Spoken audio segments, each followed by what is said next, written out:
Hi, COKN here from Fiction Atlas Press, bringing you another indie connection. Today I'm going to be telling you about some indie books that you might enjoy if you are a fan of The Devil Makes Three by Tori Balvolino. The first book I have for you is called Strange Gods by Allison Kimball.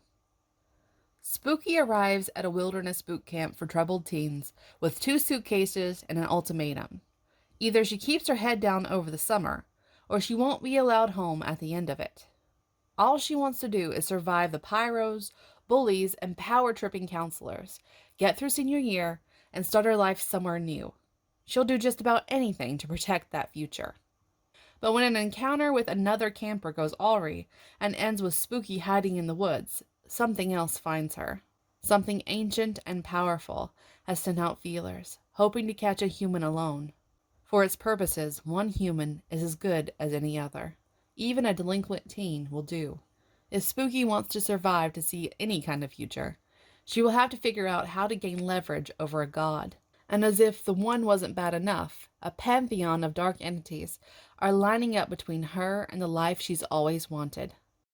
The second book I have for you is called Lawless Kingdom by Natalie Bennett. When something is forbidden, it becomes maddeningly tempting. Judas Barron, wicked blue blood, and heir to a severely twisted cutthroat society. Everyone knew who he was and what crew he ran with, a clandestine group of filthy rich kids surrounded by ominous secrets. Secrets that were rumored to be dark, dirty, and stained with blood. It was never my intention to get tangled up with them, but Judas and I had a secret too, one he was determined to make sure I took with me to my grave, which meant keeping me by his side. Now, forced to be part of a savage coterie, I start to see his world through a new pair of eyes. It isn't too long before temptation becomes something dangerous and wild, breeding the sickest kind of infatuation. And those secrets Judas keeps, they're about to tear my life apart. The third book I have for you is called Master of Salt and Bones by Carrie Lake. Meet the Devil of Blackthorn Manor. When I was a little girl, I dreamed a handsome knight would come and rescue me from my wretched mother. He'd ride up on his white steed and break the curse I've been fated to carry since the day I was born. Funny how things changed over time. How the fairy tale twisted into something far more crooked, darker than I ever imagined.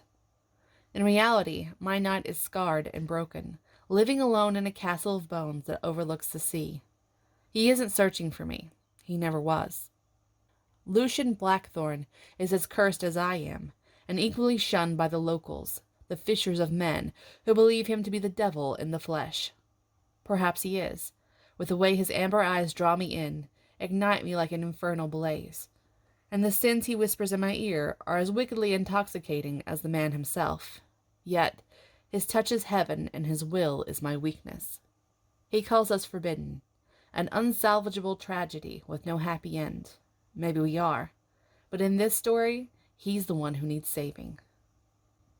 And the last book I have for you is called The Woman in the Library by Sulari Gentile.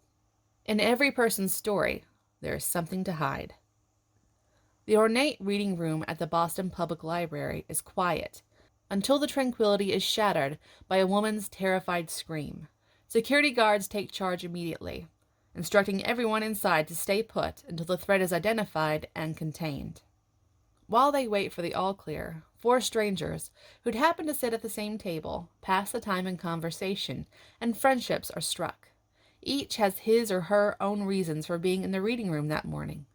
It just happens that one is a murderer. Okay, that's all for me this week. I'll see you next week on Indie Connection. Bye!